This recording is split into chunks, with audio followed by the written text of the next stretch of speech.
The following podcast is brought to you by the Johners Podcasting Network, found exclusively at WrestlingWithJohners.com.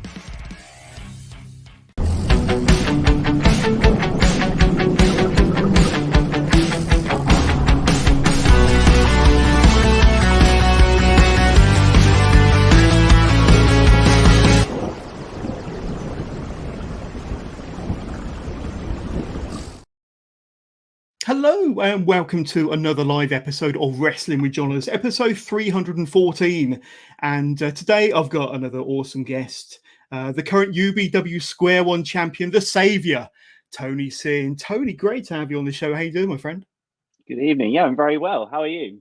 Yeah, good. Excited for this one. And like I say, we have met a few times in the past, and I can't wait to talk about some of them occasions because one in particular was particularly hilarious. And I'll explain why a bit later on. But before we get chatting with the Saviour, just a quick reminder of some of my recent guests. And of course, I took a couple of weeks hiatus at the beginning of August, but I didn't leave you without content. And part one and part two of my Legends Masterclass interview with Lee Bamber are out now. Of course, episode 5 previous guests have included Marty Jones, Tony Sinclair, Johnny Kidd, and of course the late great Adrian Street with Miss Linda. But they're all out there. Please go and check them out on my YouTube channel. My most recent live interview before Tony, of course, was just 3 days away. 3 days ago, KM Lane came onto the show for episode 313. And in just 2 days' time, I've got the current Rev Pro undisputed British heavyweight champion Michael Oku coming onto the show. Just let's say a short time ahead of his next or his first championship defense against Trent Seven at the Copper Box Arena on the 26th of August. So in less than a couple of weeks' time, but I'll be talking to Michael Oku in just a couple of days' time. And of course, next Monday will be another live interview with the Flynn Daddy, Flynn Burden, coming onto the show for episode 316. And on the 29th of August, Francesca comes onto the show live to round out the month of August. But today, it's all about this guy here, Tony Sin. So we're great to have you on the show.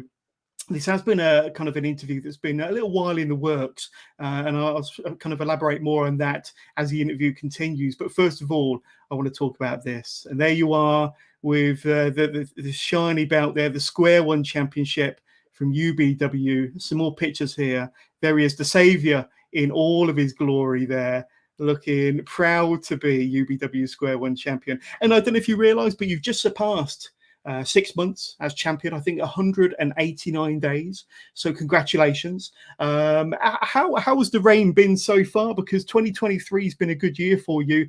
I think you won the championship early February this year, and 6 months later, you're still the Square One champion. Indeed, yeah, it's been pretty glorious. It's been 6 months into infinity thus far, so I've managed to make it the most relevant title in UBW. I'm certainly the greatest champion in UBW history at the moment, and I've just been sort of running through people, all sorts of different wrestlers. I've probably had match of the year with Jackson Hart back in, when was it, March, I think. February, I Hugo think. Bloom, it was your first defense, yeah. First defense in February. Then Hugo Bloom, biggest guy on the roster, pretty much sent him into retirement. Obviously, Leo Edwards has retired off the back of facing me. Of course. So yeah, it's been pretty good. Didn't quite finish Phil Bedwell off, but there's still time. Absolutely. And let's talk a little bit about the match where you won the championship, of course. And it was this one here against former champion Leo Edwards on the 4th of February. And of course, you won it with, we will talk more about this move, but not just a razor's edge, but from the middle turnbuckle, which makes it even more devastating, of course, as if the finishing move isn't devastating enough. But in pretty impressive fashion. Now, I did see the match back in preparation for this. There may have been, some shenanigans from Mr. Sin, but I've got to say that the odds at one point were stacked against you because I think you had about a dozen kids outside all chopping and slapping you at the behest of Leo Edwards. So that was a rather heelish move on his part, but a pretty cool way to win the match there, Tony. Yep, just goes to show that all these good guys aren't all that they make out to be. But there's the picture that you just flashed up there, the actual footage of that as because that's just coming towards the finish.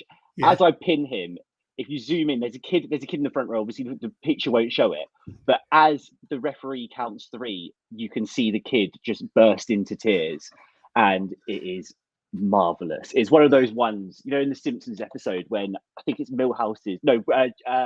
Ralph Wiggum's heart gets broken by Lisa, and Bart starts zooming in. He's like, "This is the exact moment you can see his heart break." It's one of those you can zoom in. It's just like.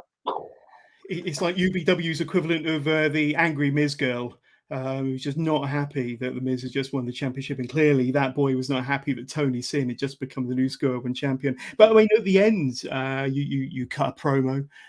You said something like, "Every fake good guy will fail, and every sadist in UBW." So what did you mean by that, about every fake good guy and every sadist in UBW? I know that was very much in character, but maybe some people need to read between the lines there. What did it mean to you at the time when you said those words? Well, just I'm fed up with people saying things just because they want people to like them. I think that's, you know, it's one of the most dishonorable things that you can do, to try and like curry favor with people. It's, you know, we see it all the time. We see it in modern life as well. Populist politicians just saying things because that's what the masses need. But, well, the masses want. But really, someone that's actually going to lead, you need to be able to tell people things they don't want to hear. You need to be able to start getting rid of the people that are actually bad for them and start showing true leadership, which is what I believe I've done. So Tony Sin's going to be bringing some truths to UBW, but absolutely. And you did cover it off very, very briefly there, but some of your challenges since you've had the championship in just over 6 months, as I mentioned at the top of the show, and you've had like I say, 6 tremendous defenses of your championship. Of course, Jackson Hart fell at the hands of Tony Sin. So did Hugo Bloom, and that was at a show named after yourself, which I think is very cool, and some really cool artwork there as well. Of course, we had All Chill Charlie that fell to Tony Sin. Now, it's meant to have been Sunset Skip, but he kind of ran scared, I'm sure, with the prospect of facing the Saviour. And it was Sky O'Shea, wasn't it, that didn't last too long, but put up a valiant effort at the hands of Tony Sin. And then, of course, Freddie Idol, and more recently, Phil Bedwell. And so an impressive list of challengers there. And I would say you defeated them all quite handily. I think Phil Bedwell was probably the hardest of all of those, but not a bad run so far, and not a bad list of challengers that you kind of put down to continue your impressive reign. Indeed, and if you look at sort of what's happened off the back of that, Jackson Hart went from a sort of, you know, middling, super talented guy that was going nowhere, and has now come back, and he's main eventing. He's in incredible shape, and personally, I believe that's because of me. I essentially performed an exorcism on his career and showed him where he was going wrong, and now, you know, the sky's the limit for him. One day, you know, if I'm not around, maybe he could take my spot. Probably unlikely to happen, but, you know, he's on quite the trajectory now. Hugo Bloom is gone, as Leo Edwards is. All Chill Charlie's had to go away and rethink things. Phil Bedwell is now. He's realised that the singles division has moved on, and that, you know, there's a new generation that is leaving him in the dust. So I've heard the new breed might be coming back. Whether or not that's a good idea, we shall see. But yeah, making a lot of changes to people. Yeah, absolutely. And I mean, there has been an impressive list of former UBW Square One champions in the past. And the two that really spring to mind, of course, the aforementioned former champion Leo Edwards, of course.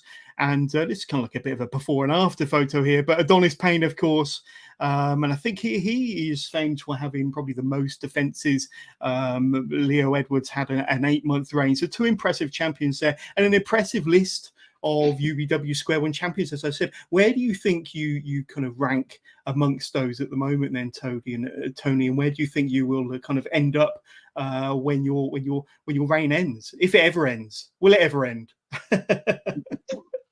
Unlikely not. I think wrestling will come to an end before I lose that championship. Yeah, at the very top.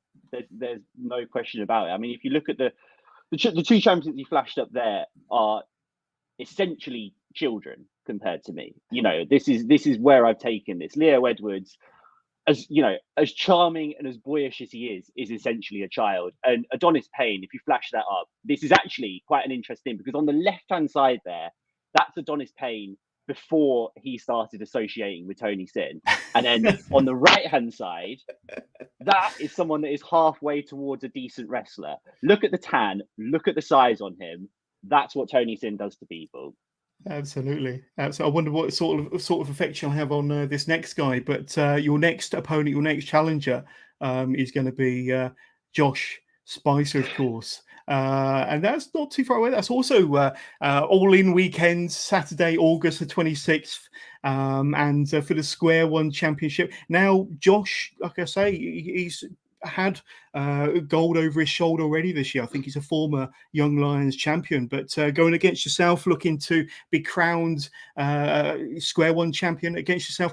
Another formidable opponent. You may not think so, but I know that the UBW faithful and UBW management believe that this could be the strongest threat that you've had to your championship since winning it in February. Yeah, it quite possibly could be. I mean, he, during that Young Lions championship reign, became the longest reigning champion in UBW history. So that's, you know, it's not to be sniffed at all. But I made the Square One title more relevant than the Young Lions title when he had it in his possession. And, you know, how much change will I enact on him? I think he could quite possibly be on saving at this point. You know, he's fully down the rabbit hole coming out to the Spice Girls and all that nonsense, but it's not going to be amazing. I think really the best way of describing it is, have you seen Bo Selector? What Avid Marian did to Mel B? How her career was basically torpedoed because of that. That's essentially what's going to happen to the other Spice Girl.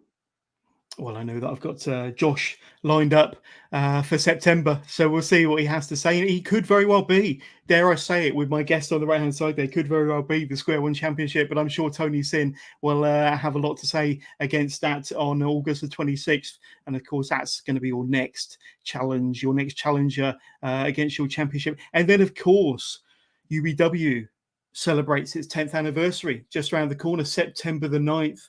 A momentous occasion, not just for UBW, but for British wrestling. And I've interviewed so many top names, past and present, connected with UBW, and of course yourself as well, Tony. And that's going to be a celebration like no other. And UBW, I think they've created so many top stars over the years, put on so many fantastic shows and so many wonderful matches in front of always a fabulous audience.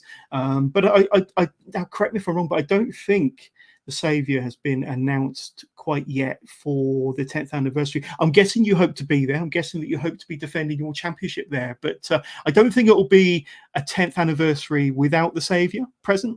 I think if I, you know, when I get there, Harrison Leon might be cashing in his number one contendership. We're on the poster, so I certainly will be. I will be there, come what may. But yeah, it's in terms of 10 years in general, it's an incredible achievement. It's, you know, when you know what goes into a single show, for the people that organize it, Hugo Bloom, Paul Ash, to be able to do that for 10 years, I was going to say consistently, obviously we had COVID, but, you know, pretty much for things that are in their control, to just keep going, to keep churning out talent, because, you know, talent moves on. At some stage, people have other bookings, and they just keep coming. We've got a constant surplus of wrestlers, people that are challenging for other people's spots. Obviously, no one's going to be taking my spot, but there are spots that are under threat from people coming up. And yeah, like you said, it's going to be a celebration. There'll be past, present, future, everyone. You know, it's going to be quite the night, definitely. Yeah, and you touched on it there, and we will get into that in a bit more depth. But I mean, obviously, with the Square One Gym and the Square One Academy, they've you know been training your generation of UBW stars, past generations of UBW stars, a whole new crop that we're going to talk about a little bit later on. So we will touch in a bit more detail on the Square One Academy and you know, just what a fantastic kind of formula and success rate it has for creating wonderful stars. But the first time I saw you, and very briefly alluded to it earlier on, it was over a year ago. It was at a UBW show, July the 23rd. This might have been the second time, actually, if I'm not mistaken, but you would only have been wrestling, or probably from your official debut, maybe 4 or 5 months, certainly less than 6 months since your debut, and already kind of on a main roster show against Leo Edwards, who I think had probably only just become the Square One champion maybe a month or two in. And there you are, less than 6 months after having your debut, already in a championship match. How did that feel? Tell us a bit about that experience, because I've watched the match back. You seem very confident and very comfortable. I'm guessing that there must have been a few nerves, a few butterflies before you went out there for what would have been your biggest match to date up to that point. I don't know if there was necessarily nerves, because I always expected to be at that level fairly quickly, and certainly quicker than people that I started with. Because I think when I first came into wrestling, I was pretty much fully formed and ready to go. There was no necessarily learning things. It was more, wrestling is this funny industry where there's certain hoops you've got to jump through. So I obviously had to do that, but I just did that as quick as I possibly could and didn't necessarily have to learn anything. And in terms of being nervous, no, I wasn't nervous. I think what happened, because the company tried to screw me out of it. So as I was walking out, so we opened the show and I went out first, because obviously Champion comes out second. And they decided to cut my music five seconds into my entrance. So, what they considered to be a rookie sending out there, they were just basically trying to play mind games with me. But little did they know that would give me a further opportunity to spend the next 7 or 8 minutes going around the crowd, blessing everybody. So everybody knew what was happening. I know I was new to the audience, but once I've gone around that amount of time, everyone's up to speed and we were ready to go. So no, it was look, it didn't go my way. It did go my way in the return match, and I'm sure if Leo Edwards ever wants to come out of retirement, it will be going my way in the future. But on that night, he perhaps did manage to get the upper hand, but it's all in the past now. So well, one thing that made me chuckle kind of watching the match back was that obviously you had no music. You thought you were being stitched up by UBW management. You were obviously blessing the crowd with your holy water. But you also tried to bless the speakers as well, which might not have been a sensible idea in hindsight. I suppose it worked because your music came back on after a minute or two, but it's another miracle. Jesus turning water to wine, walking on water, Tony Sin reviving UBW speakers with holy water. Look, it's the holy triumvirate. Absolutely. Now, this person's name won't come up on screen. Now, if you're watching via Facebook Live, go to streamyard.com/Facebook, streamyard.com/Facebook. That will enable us, only if you're watching via Facebook, to see your icon picture and your name. But this particular individual is Taylor Trotman. And you've never beaten Harrison Leon. How do you feel about him effectively being your Everest? So I've got a big section of the interview kind of under the heading Harrison Leon a little bit later on, but we might as well start the conversation now. The man himself is watching and has sent a question in. How do you feel about Harrison Leon effectively being your Everest? Simple. Heaven is higher up than Everest, so I'm not worried about Everest. That's not anything that enters my thinking. It really boils down to this, right? He has lost. I think he's on a run. So he won the #1 contenders battle royal against some fairly decent talent, but I wasn't in there, so really I can't count it as much. And since then he has lost, I think, the last 4 or 5 matches he's had in UBW. So no, I don't feel anything about worrying about him. He's recently won the Ticking Time Bomb Championship in Sacrifice, so fair play to him, and he is an incredible talent. But yeah, he's not a threat to me. Harrison retorts. He says, "What do the numbers mean?" What numbers? What the numbers on my t-shirt? I don't know. The numbers on my t-shirt. That just says BC, so established before Christ. There we go. And we love you, Harrison. Big up, Johners. But another really, so one of my favourite guests of 2023 already. But we will take a deep dive into your feud, your rivalry with Tony Sin very, very soon. After that, let's just catch up with where we are now. I think probably the first time I met you, it was under quite interesting circumstances, because it was probably the most entertaining show that I'd ever been at, watched, worked at ever, and that has to be Wet Cake Pro. Early July last year, so it would have been before the UBW show, and now you weren't part of the original kind of lineup for the Monet in the bank match, but you were one of the four there up against Big Tall Mia, Adonis Cena, of course, and Les Mimes Artistes. And like I say, we struck up a conversation after the show, and a lot of the conversation was about your attire.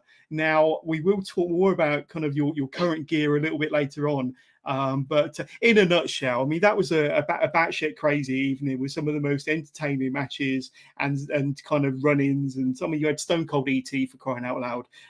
It doesn't get any more, but like I say, Truman Roswell. I mean, you were there. You took a body slam on top of the safe, which looked really, really painful, very, very uncomfortable. And you even had the presence of God, which told you one of the numbers to the combination to the safe. So, like I say, there was another miracle at work there in Bedford at the Eagles Bar. Take us back to that night, because I mean, you weren't on the poster, but you were in the match. How did you get involved in the end? Yeah, just a last minute dropout. Low res Chase, as he was on the poster there, couldn't make it for. I never found out the reason, and it was sort of. So I had a show the following day, so I was going through my how would I describe it? My my skin pigmentation preparation, and I got a message from Paul Ash saying that they'd had a dropout, because Sacrifice, or Wet Cake Pro, which is part of Sacrifice, and UBW are very closely linked. We're obviously, we're geographically about half an hour apart, so we share a lot of talent. And they just said that they've had a dropout. Do you fancy it? And I jumped at the opportunity, so the sort of thing that I replied to Hustle Malone, who's the booker, and I was like, yeah, do you need me? And then he didn't reply for sort of like half an hour, and I was checking my phone to make sure the message had gone through. Like, I was desperate to get onto it, and did, yeah. And the thing is, I didn't really understand what I was getting myself into. I knew it was a four-way, and I knew it was don't think anybody did. To be fair, and I knew it was a sort of like comedy show or comedy adjacent show.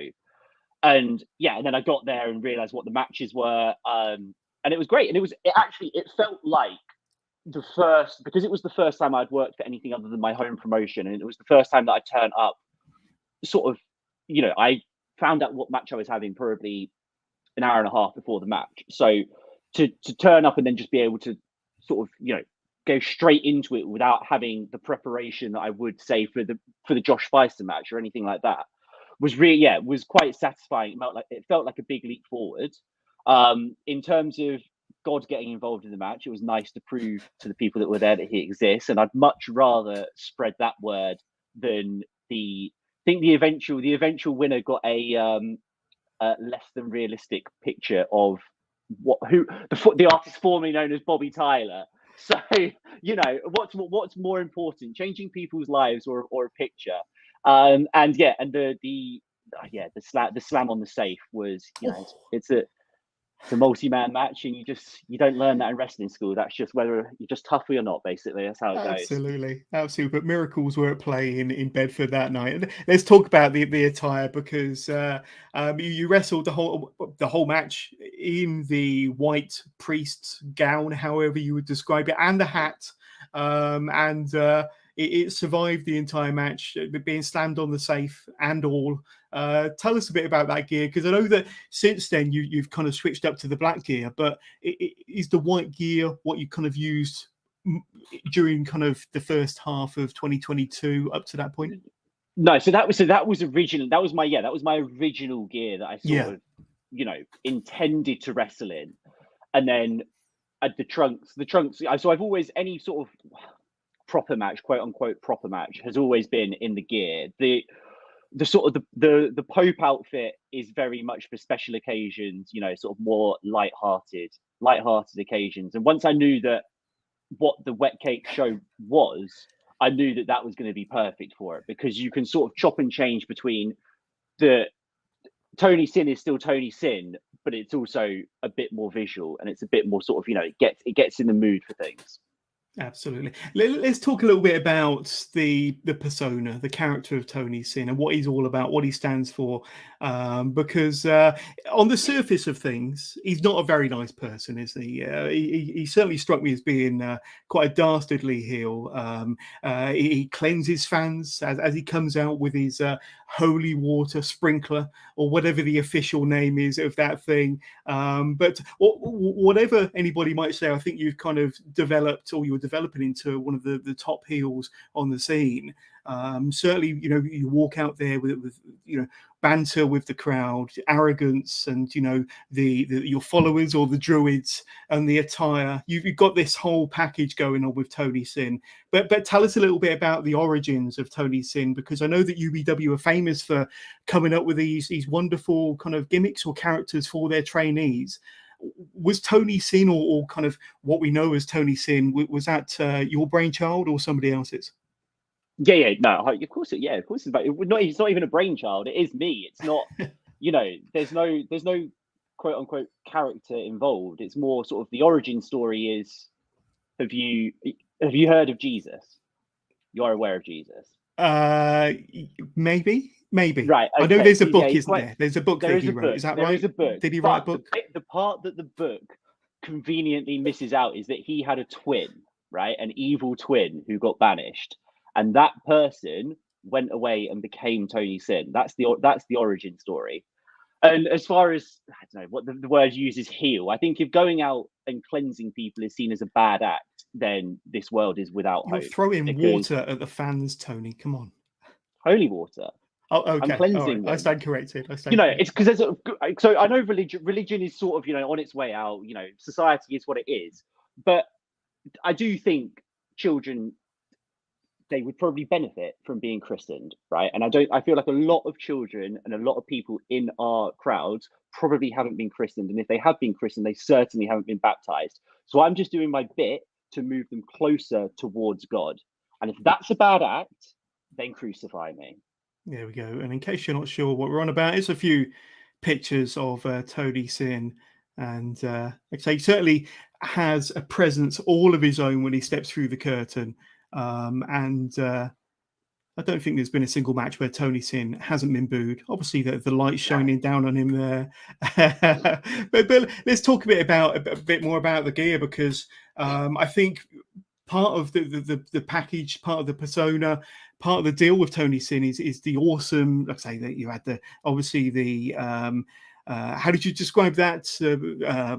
The Pope's gown, or a Pope's attire? My papal gowns. You got it. And of course the new one there with Sin on the back, but the feathers and the decorations on the front. And more recently, you were knighted. You were not knighted, but you were crowned as the King Tony Sin, I think on Coronation Day as well, just after beating Sky O'Shea by your followers there. So there's a lot going on, isn't there? So tell us a little bit about some of the gear, especially the black jacket. Where did you get that? Where did you get that made? Did it just come down from the heavens and land on your body? I'm not sure. Fill us in. So the talent to make the gear came down from heaven towards me, and the black gown is a Tony Sin original. That's all my own work. And that is not me working. That is me telling you that I made that gear, and it's very incredible. Good. It has been described in some quarters as the best jacket in British wrestling, quote unquote Benjamin Harland. If people don't want to believe me on that, and yeah, it's amazing. It's incredible. It's the sort of thing that people just want to take pictures of, and they know that you're in the presence of a real deity when someone walks out in that. Absolutely. And do you still wear the crown to the ring? Do you still refer to yourself as the king from time to time, or just on special occasions? No, so that was on Coronation Day. That was more a case of, I certainly do not recognize Prince Charles as our current king. So it was more a case of showing people who the real king is and showing what they really should do, rather than, going out, divorcing, killing their wives. This isn't Henry VIII. It's not those times. So yeah, I was more just giving people an alternative. That's what it was. And tell us a bit more about your followers, or however you would like to describe them, because they were there. In fact, you always seem to have one by your side at any given match. They might occasionally get in to kind of, push things your way a little bit, but they were there to crown you on Coronation Day. In fact, there was two there. You normally only have one, but your followers. Tell us a bit about them. Where did they come from? Where did you find them? Were they on a street corner somewhere? They are just people that have been shunned from society, that don't have any hope, that I am now bringing under my wing. And one day, if they keep working hard, one day they might be able to fly the nest and go and, sail their own seas. But for now, they're just learning underneath, the God tree, and we'll see how it goes. Very good, very good. And like I say, I've seen a whole load of your matches in preparation for this, and a few live and in person. And the thing that we kind of opened the show with it earlier on, but the Razor's Edge, or however you would like to. Do you call it the Razor's Edge, Tony? How do you describe your finisher? Because it's very, very devastating. It's how you won the UBW Square One Championship over Leo Edwards, and there's a little bit of a screen grab from the official footage there, but devastating in its own right, even more so off the second turnbuckle. Growing up as a big fan of WWF in the 90s, of course, I was there when Razor Ramon broke onto the scene and he pulled out that move, and I think forevermore that's probably one of, if not the very best finishing moves of all time, and now you've adopted it as your very own. Tell us a bit more about why it became part of your repertoire, what you call it, and why it's so devastating in your hands. So what I call it, I still call it the Razor's Edge, because I think it's one of the most pathetic things in wrestling when people try and rename moves that everybody knows what they are and try to sort of call them their own things. So like, a choke slam will always be a choke slam, a Razor's Edge will always be a Razor's Edge, a DDT will always be a DDT, and a Fameasser will always be Badass Billy Gunn's finisher. Do you know what I mean? There are certain things that if you just say it to people, they just have to be that. And I've got enough respect for this business to not start trying to, just mess with the very fabric of it. And certainly with someone like Razor Ramon, who is a bona fide legend and made that move what it is, it's not, I've not got any interest in calling it, because it's meant to be in wrestling Latin terms, it's meant to be a crucifix bomb. So people are probably thinking, why don't you just call it that? But I'm a respectful person, so I'd rather just leave it as the Razor's Edge. And why is it so clinical? Because of the person performing it. I mean, it's a crucifixion. This is someone that has survived a crucifixion, so I would be the one to know how to apply it properly. So yeah, devastating. Absolutely. And we are live still, of course, across Facebook Live, YouTube, Twitch. So if you want to get in touch with the show, you can do. Send your questions through for Tony Sin using your chosen device. They'll ping through to us, and we'll do our very best over the next half an hour, 45 minutes, however much longer we have to go in this conversation with Tony Sin to bring up each and every one. But switching tact a little bit, we spoke a bit about Razor Ramon there. Certainly one of my favourites growing up in the 90s, the early 90s, and through that scene. What about yourself? Tell us a bit about your wrestling fandom and what kind of pulled you in as a fan. How kind of early into your wrestling fandom, or how old were you when you first became aware of this thing called professional wrestling, and what sort of impact did it have on you? So I'm a child of the Attitude Era. So like dyed in the wool, just like as it was just kicking off, the Attitude Era was just as I was getting into it, and I still, obviously early 90s did have some good stuff, but for me, unless I'm going back and watching like a Razor Ramon, as soon as I go back and I see the different icon, there's something in my brain that goes, this isn't your part. So yeah, it's more Stone Cold. I know it's the obvious answer, the biggest star of the Attitude Era, but I would be lying if I said that he wasn't sort of my all-time favorite, and that even now, like the glass smashing, or going back and watching even some of his entrances or his promos, you still get that feeling. You get that sort of nostalgic kick. And then as I got sort of more into it and started to realize, there's more than just Stone Cold stunnering people and drinking beer, I'd get into sort of like, guys like RVD, Scott Steiner, Sabu, that sort of bit more, stuff that had a bit more edge to it. I know the Attitude Era was all about edge, but even by those standards, the things that were quite out there, And my earliest memory is WrestleMania 15, and which is the one where Undertaker hangs Big Boss Man from Hell in a Cell. It's my absolute earliest memory. So it sort of set a precedent. But I go back, and that's at least the main event was good. Well, I mean, look, it wasn't because I didn't really know what good and bad wrestling was. Yeah, to me, it was great. It had the Brawl for All, and I didn't have any idea what Brawl for All was doing. It actually took the Dark Side of the Ring special on the dark side on the Brawl for All to actually shed light on what it was. But other than that, like you said, it had the main event with Rock Austin won part of that trilogy. Yeah.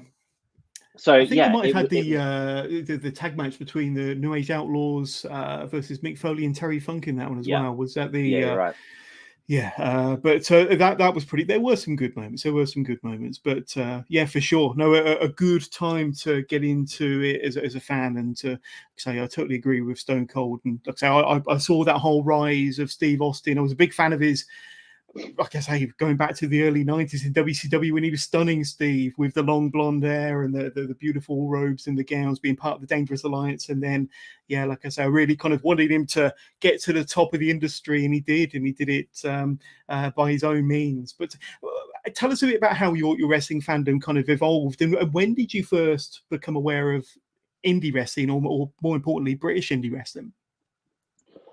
So British indie wrestling, certainly to the point that I'm involved with it now, only really came into my consciousness once I'd started training. I was aware of, Rev Pro, and Progress only really through their association with WWE. Rev Pro I was certainly aware of, but I almost saw them as an international federation because of the type of guys that they book. Yeah. So the depth of British wrestling, only since I've started training. But my fandom evolved really, I think. So I had the Attitude Era and what then became known as the ruthless aggression era, and then you then have the Benoit incident, and then we flip into the PG era, or pretty soon after that. With John Cena. With John Cena, yeah, exactly. So people that idolize John Cena really need their head checking. But anyway, that's a different matter. And then I went dark on it a little bit, and I just sort of didn't really keep up to it, and then started getting back into it. I think around about the time that CM Punk was on top, that sort of the best in the world stuff, and then through that, because I was a bit more active on things like social media, I then started to become more aware of stuff that would happen either in American indies / they're not quite as big promotions, and stuff that was happening in Japan. And although I knew that there was a Japanese scene before, but I was obviously too young to really keep up with it. And I'm not a big Japanese guy, but I would certainly be able to. I would be aware of things like Kenny Omega and the matches that he was having, and the really big guys would sort of trickle through to me. And then I'd be able to search out their matches sort of after the fact sort of thing, and keep up with it that way.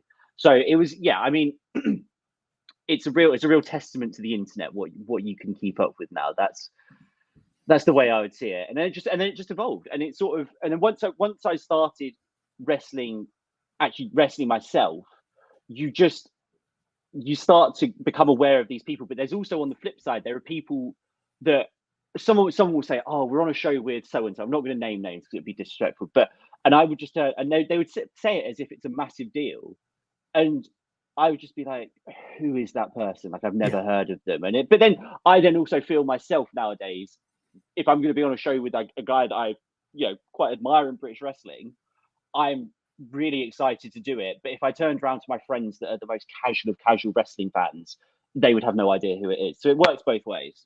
Yeah, absolutely, and I'm learning and finding out about all sorts of new talent on a daily and a weekly basis, and more often than not, they end up on this show eventually. But tell us about what inspired you to want to become a pro wrestler, to step through the doors of UBW Square One Gym on day one. Obviously, a lifelong wrestling fan, big fan of Stone Cold, and then, like I say, you find out. Well, you have this light bulb moment, I'm assuming, thinking, well, I want to give this a go myself. How did you start that process? Honestly, it was just I think it was almost fate, because I had looked previously when I was growing up and when I was a bit younger, and I just couldn't find the right school. And I just always had this urge to do it. But there's also a case of being realistic with your time, in that I would find schools that would just be too far away for me to do it regularly, to go and train. So during lockdown, when I'd got sort of really into wrestling again, because it was one of the only things that was on, I just sort of one day, because I had so much time on my hands, I was looking for schools again. And the company that actually put me onto local wrestling was a company called Red Star Wrestling, which is based in Luton. And I didn't even know that, you know, Luton had a local fed or whatever, and tried to see if they had a training school, and then managed to stumble across UBW and signed up there and then. But because we were in the middle of COVID, I then had to wait 6 months for the gyms to reopen and go back in. But then as soon as they opened, I was straight there, and yeah, haven't looked back since. Absolutely. And stepping through the doors of Square One now, I've not been there. I do want to go there to see what it's all about, because it's a wonderful facility. Some older pictures here of some pre or maybe post training sessions, and a few recognizable faces there, including yourself. And it is pretty much the full package, pretty much a performance center all of its own. But what's it like to train there? And obviously you've come up through the UBW Square One ranks with the likes of Truman Roswell and Artemis, as we saw there, and one or two others. Tell us a little bit about the vibe there, and what sort of fun you've had kind of developing, learning to become a pro wrestler as you are now. Yeah, it's genuinely, I would say it's the best facility in the country, 100%. I don't think, because okay, I haven't visited every training school in the country, but I know full well that there are plenty of places that only do sessions at set times because they have to hire their venues, and then when you get there, you have to set the ring up. And look, there's nothing wrong with that. But if we are comparing to something as UBW as it is now, and it's sort of it's probably in its final form. I've been through 3 different venues for the training school. So when I started, it was just a ring that was, the ring has always been up permanently, which is one of the biggest factors. So you can book ring time from, I think it's 6 o'clock in the morning to 11 o'clock at night. You can turn up. And when I first started, it was just a ring in a unit that had a sloped roof, and you couldn't really do anything sort of, anything aerial, because the roof was quite low and it was a bit dangerous. And then after 3 or so months, we moved to another unit on the same site, and this one had higher roofs, and you could do whatever you wanted. Like there were crash mats available. There's always, there's people around. You can obviously book ring time with other people. And now we've moved to our current unit, which I believe will be our final unit for quite a while, that has a full strongman gym attached to it that you can obviously have joint membership with. It's still got that wrestler vibe, in that the ring is up permanently. Obviously, a lot of the wrestlers use it as a gym, and the people that use it for just the gym only facilities, the people that perhaps aren't wrestlers, are very supportive and very sort of, they enjoy the community atmosphere of it, but they also then occasionally get tempted to give it a go. And obviously they can't do it without signing up and signing all the waivers and stuff, but you get a lot of sort of, transitional people that go from just being gym users to then also being wrestlers. And yeah, in terms of the training that you get, so I started out with Tommy Kyle and Truman Roswell, and I didn't even realize when I first started, we were their very first students that they had. Really? So wow. Yeah, but I didn't know this at the time. I only found this out later. So I thought that I was, it felt as if I was learning from people that had been teaching people to wrestle for a long time, and that wasn't the case. And it was just, they are both incredible in terms of technique and being able to explain things. They are as good as it gets, I believe. Like Tommy Kyle, Truman did have to leave us after a while. He, work commitments and other things meant that he left. And then Tommy Kyle sort of took the reins on as a sort of solo teaching project. I try and describe him as like a single mother trying to juggle like 6 children. And he's just the sort of person that you can go to him and say, how do I do this? Or what do I do here? And he will be able to not only explain it to you, but then also show you physically like the mechanics of how everything works, and will just with anything. Like I haven't found something yet that I can't sort of challenge him with, and then he'll be able to explain it.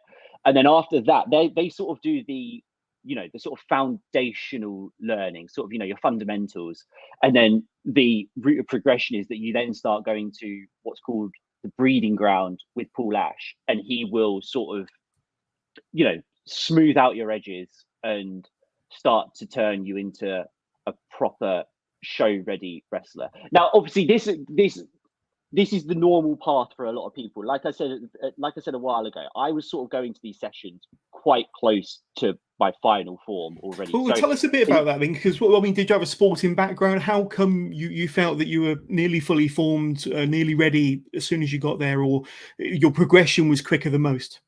I think it's just it's God-given ability, and it's not necessarily a super athletic background, because I think wrestling isn't just about the athletic side of it, and there's plenty of people that have been top tier athletes that haven't quite managed to connect, or haven't quite managed to get over, but obviously that is an important part of it, and I've got that. But then there's also having the sort of the charisma and the personality, and I think when you combine those two things, right, I think the word for it is presence, and I think that's what I've got in abundance, is presence.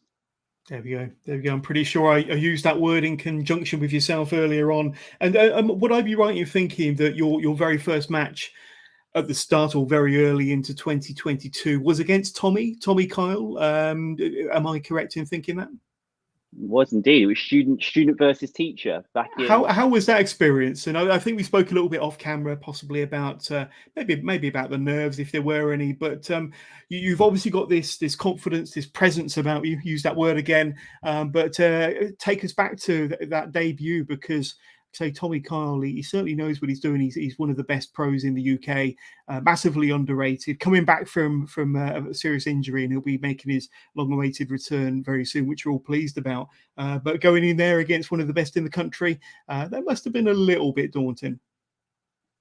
I mean, it was daunting, but you also know because you're in there with one of the best, you know that, and sometimes these things do happen. If you were to get lost, or if something out of your control were to happen, you know that you're in there with somebody that is well aware of how to sort of keep things moving. And he's on his way back from the broken leg, and I think we all can't wait to have him back, because he is such 100%. A miss on the scene. And I think a lot of thanks has to go to me for blessing his leg to make it heal so quickly, because he was out of a cast. Well, he didn't even have a cast, because I saw him the day after, sprinkled some holy water on him, and there was no need for a cast. It was just a case of rebuilding, letting the metal rod bed in, and then he's good to go. And he is, I believe, he is booked on UBW on the 26th, facing Harrison Leon. So there we go. It looks like Harrison Leon is in for another loss, because only the best of the best beat Tommy Kyle, as I did on my debut. So that's how it goes. There we go. And we were going to talk about your kind of quick progression, but I mean, I think you've covered it very, very well there. I want to bring up a picture now, because you very nearly had an encounter with this guy here, didn't you? Against Charles Crowley. I think you interfered in a coffin match that you had the previous month against Truman Roswell. That set up a match, or a potential match, between yourself and Charles Crowley for the Floor is Lava, December the 5th last year. That match didn't go ahead, did it? If I'm not mistaken. That must have been, like I say, you had a tremendous match against Smashing Mike, who was a more than capable opponent, but not quite Charles Crowley, is he? You're one of the best performers, one of the best characters and pro wrestlers in the UK. You must have felt that, pretty gutted that opportunity had been taken away from you. Right, Johners, I'm going to say this right now to you. Charles Crowley is a charlatan. He is a complete coward who ducked Tony Sin, right? I do not care how far he's got and how, he's traveling internationally and he's doing very well for himself. But I know full well that he ducked me. There was nothing wrong with him. He is a complete charlatan. and that's the thing, right? He's a magician. He's a sleight of He's a hand type trickster. of guy. He's Yeah. a trickster. He's a trickster. But, and I don't want to blow his cover, but magic isn't real. Okay, yeah, that's a little secret that we'll keep between me and you. What is real is God. I perform miracles. I cleanse people. Charles Crowley runs away. That's the difference between us. And I'm sure that hopefully Charles will be watching this, or he'll get to hear that little soundbite. But I'm guessing that he's still very much in your eyesight. A match that you would like to have in the future would be Tony Sin versus Charles Crowley, and a very different Tony Sin, like I say, now in 2023 to the one he may have faced in 2022 as well. Yeah, I mean, look, it was never going to be generation versus generation. It was never going to be the two top guys in UBW facing each other. It certainly wasn't going to be him doing me a favor. It was going to be me proving why I am the savior and why I am the top guy in UBW history. There was nothing about us being peers or contemporaries or anything like that. It was just going to be me winning. That's all it was.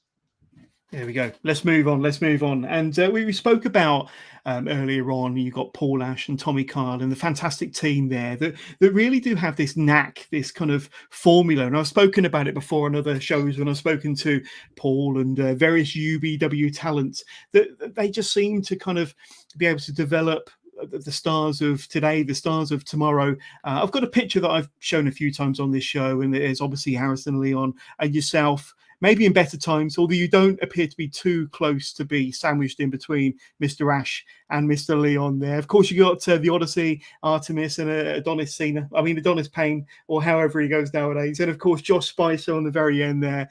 And of course, you look at some of the newer talent, the newer crop that's coming through, the likes of Arthur Scurro, Freddie Idle, Ada White, Ben Gedling, Sky O'Share, how do you pronounce that? Antonio. That's the one. And like I say, they just seem to have this knack of creating fantastic, really exciting stars and characters. And like I say, you're kind of one of those. Although, of course, as you've said many times, you were fully formed.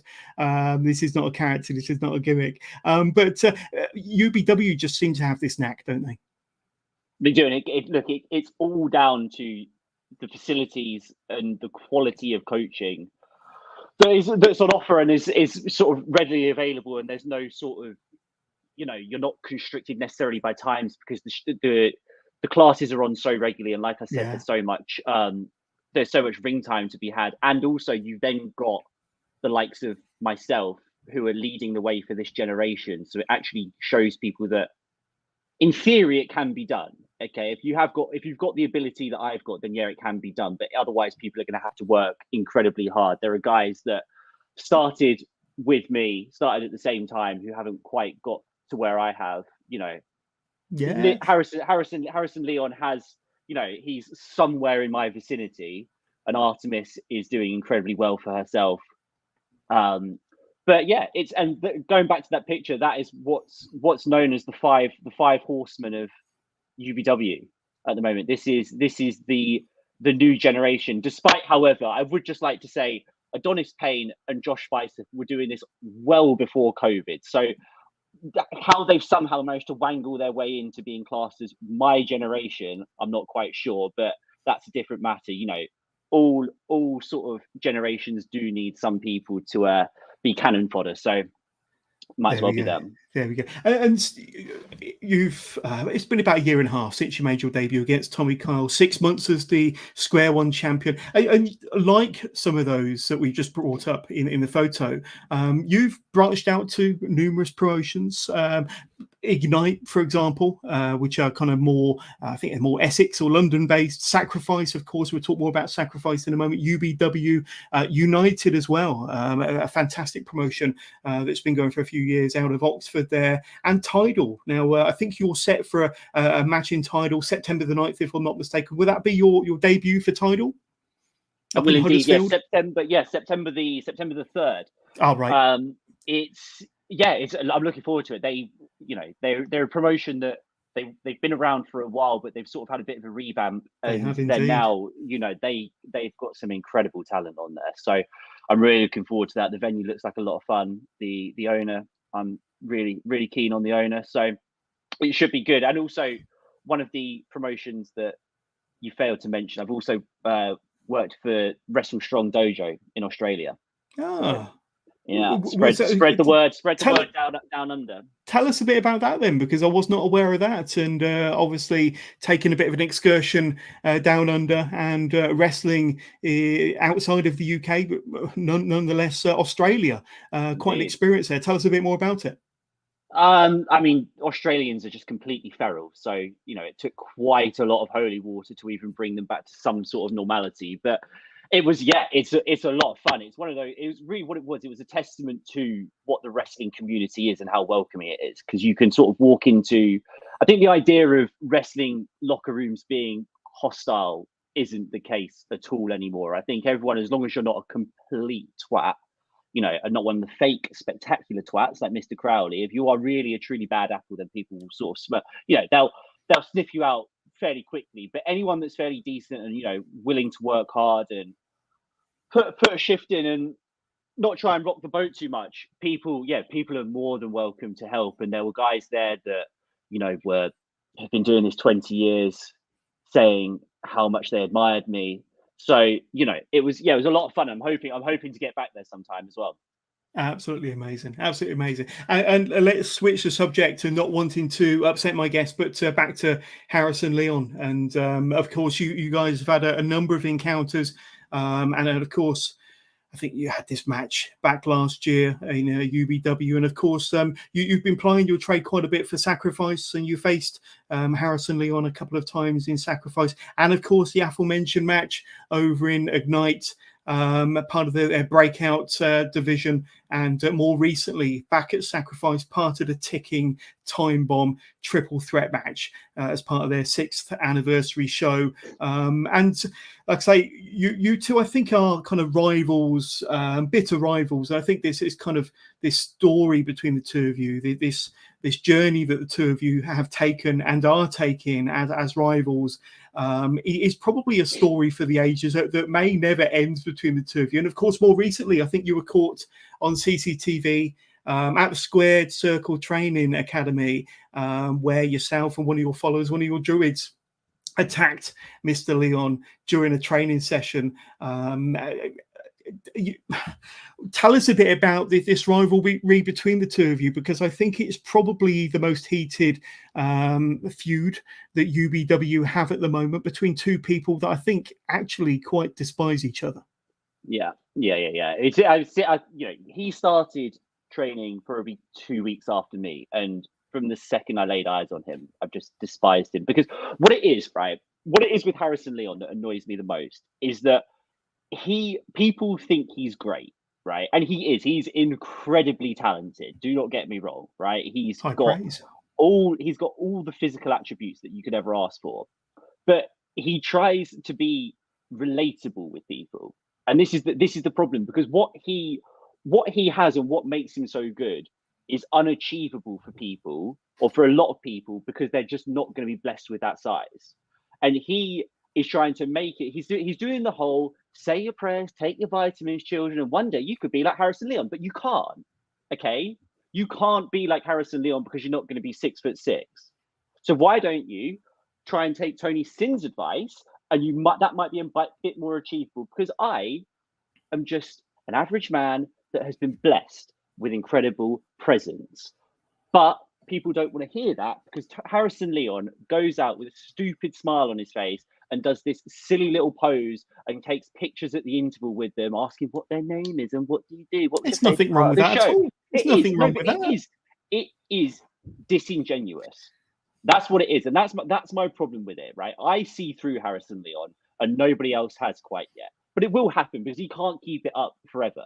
The mask will slip at some point, and at that point, right there, people will realize what I've been saying all along. It will happen.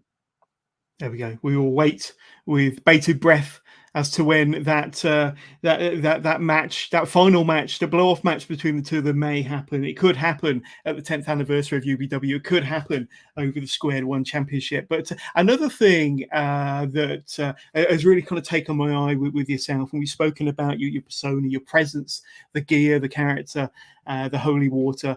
But the tattoos, Tony, the tattoos, and I've got to say, your body is like a canvas, and there's so much artistry on your body, and all of your tattoos, I'm guessing, all are very special to you, and all hold a very special meaning to you. Tell us a bit about some of your tattoos, because they are quite striking and all very highly professionally done.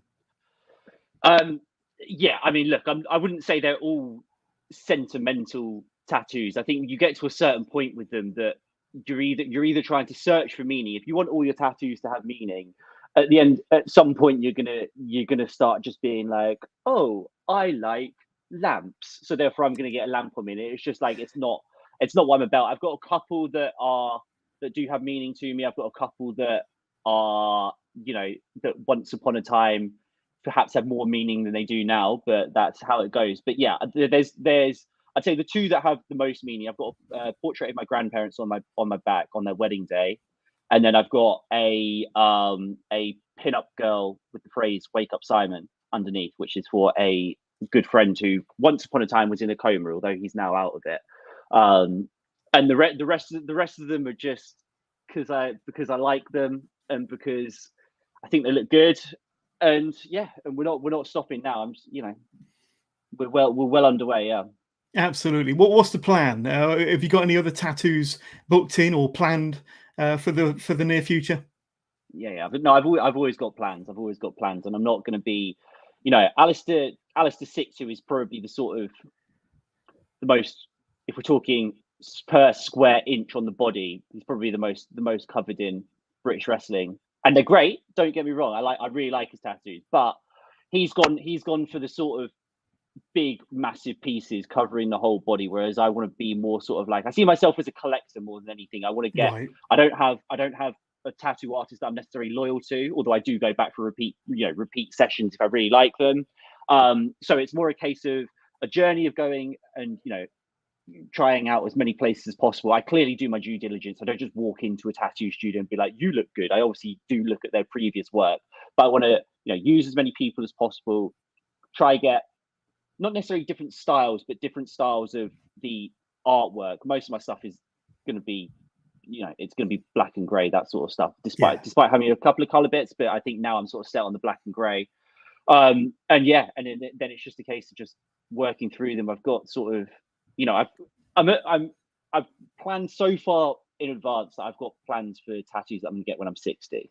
Wow. So yeah. So this isn't just a Alistair 6 spending a couple of days in the tattoo chair and coming out fully booked. This is a lifetime commitment. There you go, and you can see all the tattoos on full display. Just buy a ticket to the next UBW show or wherever Tony Sin is appearing next. But tell us a bit about we've spoken about kind of the origins or how Tony Sin has got to where he is today in 2023. Where do you see the Tony Sin character persona, or maybe even yourself, evolving, and kind of where do you see him in the next year or two? Are there new things you want to try, new elements to your character you want to implement? But is there an evolution to Tony Sin that we haven't seen yet? I'd say it's hard to evolve when you're in your full form. So I'd say in terms of that, I'm pretty, people don't expect me to all of a sudden start coming out as Tony Saint. But in terms of where I want to go, I want to go global. I want to be, and that's not me saying, oh, I'm going to go to WWE. It's me saying that I want to go and I want to work as many promotions all around the world, not just, I'd love to do Japan, I'd love to do American Indies, whatever, but I also want to do, I want to see what African wrestling's like. I want to see what the South American wrestling's like, Central America. I want to go do as much as possible and experience as much as possible. I want to do the shows where, there's 5 people there and they're perhaps not into wrestling, it's winning them over. And then I want to go to places where, they would comfortably expect to be drawing in the thousands and try and, not necessarily challenge myself, because I am extremely confident in what I would provide, but it's more a case of just going out and experiencing it, and also spreading the word. Do you know what I mean? Because we're in dark times at the moment, so I think the world needs me more than anything. And kind of on a similar vein to that, in your opinion, are there a lot more wrestlers, a lot more talents, UBW and further afield, that maybe need to be cleansed and maybe need to repent, Tony? We've already covered Charles Crowley. Well, of course. I think Truman Roswell is certainly high up on my list if we're talking UBW guys. And then in the UK, like, you know, someone like Man like Doris, and I know that might be, you know, people might say that's aiming quite high, but he's a perfect example of when somebody said to me about Man like Doris, and it was on a show that we did, so it was UBW versus Sacrifice, right?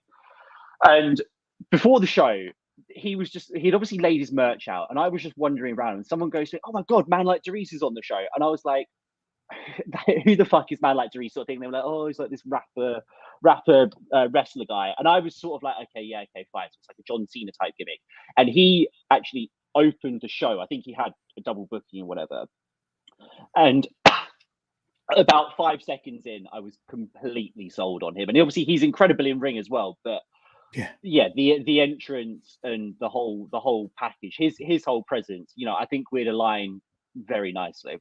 Absolutely. I think that was the first Sacrifice show that I worked at, and I remember it very, very fondly. But just a reminder of who my guests are to kind of round out the rest of August. And of course, I mentioned earlier on, in just 2 days' time, we've got the current Rev Pro British Undisputed champion Michael Oku coming onto the show to talk to us about his wonderful career, all his fantastic highlights, and of course, leading up to his championship match against Trent Seven at the Copper Box Arena on the 26th, of course.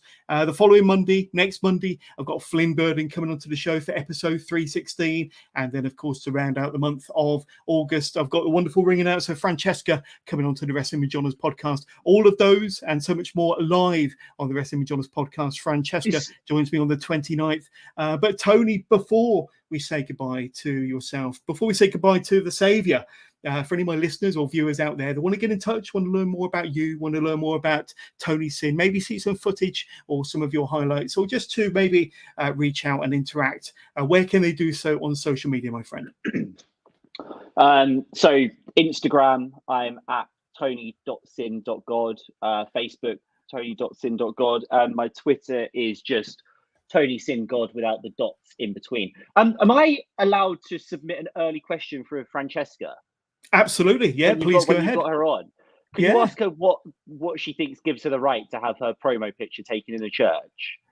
I will ask her that. I think it was just a venue where a show. I think it might have been New Wave actually, because I think they do their shows out of maybe a godlike venue, quite possibly. Okay. But Can you just make a note of that. Just ask you signed off on that, because I don't remember being consulted on that. No, I don't think she actually cleared it with you first. But Tony Sin, you've been an awesome guest for episode 314. The way I like to end these things is if you've got a message for my fans, my followers out there, maybe your followers, your supporters, your family, friends, or maybe those that don't look on Tony Sin too kindly. Have you got any final words, any closing remarks from Tony Sin? I think firstly, repent at all costs. And I think, look, I'll leave you with a parable. If you want to achieve anything in life, okay? I was once a poor man, and I wanted a bike, and I saved and I saved and I saved, but despite the world pressures, I couldn't save enough money for this bike, and it never happened. So instead, I stole a bike and prayed for forgiveness, and all was okay. So bear that in mind. There we go. Tony Sin, you've been a wonderful guest. Thank you very much, and we'll see you at the shows, my friend. Thank you. Thank you. God bless.